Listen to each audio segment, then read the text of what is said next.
Hello बच्चों, कल आपको बताया था कोगुलेशन की निम्नलिखित विधियां होती हैं। तो सबसे लास्ट विधि हमने अपोहन विधि कराई थी कल वाले लेक्चर में, और आज आपकी लास्ट कोगुलेशन की यानी कि स्कंदन की लास्ट विधि है वैद्युत अपघट्य के योग से।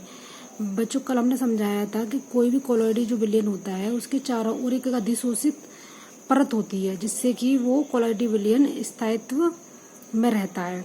अगर इस अधिशोषित जो आपका लेयर है उस पे जो आयन आपके अधिशोषित हैं उस आयन के चार्ज को अगर बैलेंस कर दिया जाए, ऐसे हमने वैद्युत अपघट्य मिला दिए जाए कि इन पॉजिटिव चार्ज को कोई वैद्युत अपघट्य जो है इनको कैंसिल आउट कर दे, तो आपके जो कोलॉइडी विलयन के जो अणु हैं वो आपस में मिलकर बड़े अणु का निर्माण करेंगे और वो प्रेसिपिटेट के रूप में नीचे बैठ जाएंगे। तो हमारा जो है स्कंदन की क्रिया हो जाएगी। तो इन कोलॉइडी विलयनों में वैद्युत अपघट्य मिलाते हैं, अधिशोषित आयन की परत को नष्ट करके कोलॉइडी विलयन का स्कंदन हो जाता है। जैसे हमने फॉस्फेट आयन नेगेटिव चार्ज है, सल्फेट आयन, क्लोराइड आयन। तो फॉस्फेट आयन 3 जो सिल्वर आयन पॉजिटिव है उनको कैंसिल आउट कर देगा अगर हमने ये मिलाया तो। अगर हमने सल्फेट आयन मिलाया तो 2 Ag आयन को ये पॉजिटिव चार्ज को कैंसिल आउट कर देगा, और क्लोराइड मिलाया हमने तो ये 1 Cl नेगेटिव को। तो यानी कि जितना चार्ज वाला अगर हमने इलेक्ट्रोलाइट मिलाएंगे उतनी जल्दी स्कंदन की क्रिया होगी। अगर हमारे पास में कोई अगर नेगेटिव चार्ज वाला अधिशोषित लेयर है तो इसको हम Na पॉजिटिव और Mg पॉजिटिव वाले जो हैं इलेक्ट्रोलाइट उनको मिला सकते हैं। Mg पॉजिटिव 2 I नेगेटिव को कैंसिल आउट करेगा और सोडियम 1 को। तो इसकी पावर जो होगी कोगुलेशन की सबसे ज़्यादा होगी। ये एक नियम है, वो हम आपको बताएंगे, हार्डी-सुलजे का नियम कहलाता है। तो इस तरीके से आपका कोगुलेशन की क्रिया हो जाएगी वैद्युत अपघट्य के योग से। अगला है आपका हार्डी-सुलजे का नियम। हार्डी-सुलजे का नियम कहता है कि जो स्कंदन की क्षमता है वो सबसे ज़्यादा होती है जितना आयन आपका इलेक्ट्रोलाइट का पर जितना आयन होता है। जैसे 3 नेगेटिव चार्ज है, इस पे 2 है तो इस पे 1 है, तो इसकी कोगुलेशन क्षमता सबसे ज़्यादा हो, क्योंकि ये 3 जो है हमारे 3 आयन को कैंसिल आउट कर सकता है पॉजिटिव चार्ज को। ऐसे ही एल्यूमिनियम +3 का सबसे ज़्यादा कोगुलेशन पावर होगी, फिर Mg+2 की, फिर सोडियम प्लस की। तो कोलॉइडी कण के आवेश के विपरीत आवेश वाले आयन स्कंदन में प्रभावी होते हैं। यानी जो आपका कोलॉइडी आयन है उसके हमें विपरीत आयन वाला इलेक्ट्रोलाइट लेना होता है। आयन की स्कंदन क्षमता सक्रिय आयन के आवेश के समानुपाती होती है। ये जो आयन होते हैं जो इलेक्ट्रोलाइट मिलाए जाते हैं कैंसिल आउट करने के लिए अधिशोषित आयन के आवेश को, वो सक्रिय आयन कहलाते हैं बेटा। तो कोगुलेशन या स्कंदन क्षमता जो होती है वो डायरेक्टली प्रोपोर्शनल होती है चार्ज ऑन आयन, आयन पर कितना ज़्यादा चार्ज है। इसी को हम हार्डी-सुलजे का नियम कहते हैं। अगला टॉपिक है बेटा आपका कोलॉइडी विलयन का रक्षण। यानी कि रक्षण का मतलब होता है प्रोटेक्शन, उसको प्रोटेक्शन देना, यानी कि प्रोटेक्ट करना उसको कोलॉइडी विलयन को, यानी कि कोगुलेशन से बचाना, यानी कि अवच्छेद पर बनने से रोकना।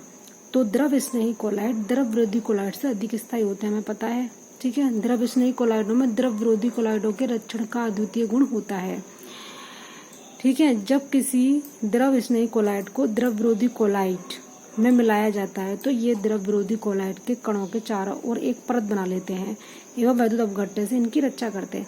जैसे कि हमारे पास कोई द्रव विरोधी कोलॉइड है, उसमें इलेक्ट्रोलाइट मिलाया जाता है, ये भी हमें पता है।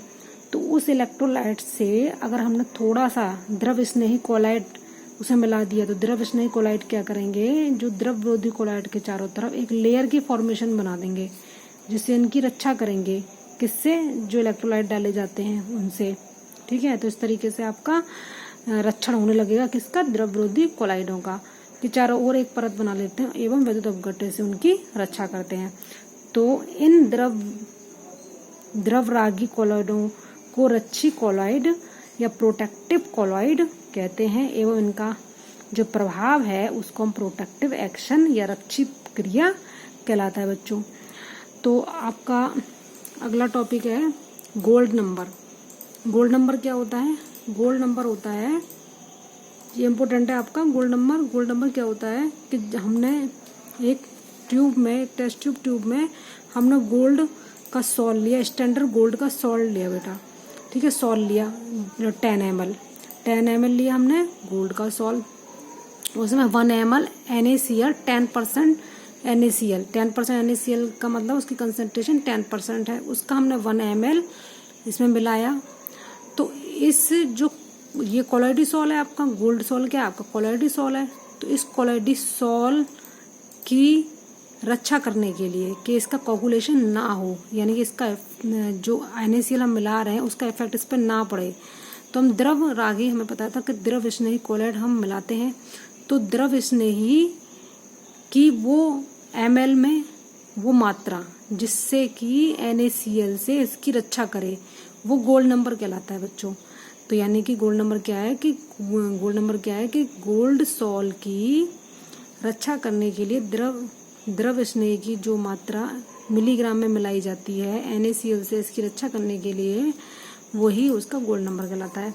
तो रच्ची कोलॉइडों की मिलीग्राम में वह मात्रा जिसे 10 ml मानक गोल्ड कोलॉइडी विलयन में मिलाने पर यह 10% 1 ml NaCl विलयन द्वारा स्कंदन को रोक सके, यानी कि NaCl इसका स्कंदन करेगा। इसको रोकने के लिए हम जो द्रव स्नेही कोलॉइड है उसकी मिलीग्राम में मात्रा को मिलाते हैं, उसी को हम गोल्ड नंबर कहते हैं।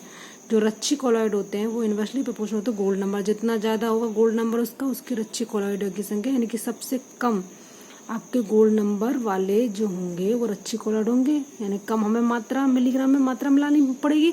तो रक्षण क्षमता इन्वर्सली प्रोपोर्शनल होती है स्वर्ण संख्या के।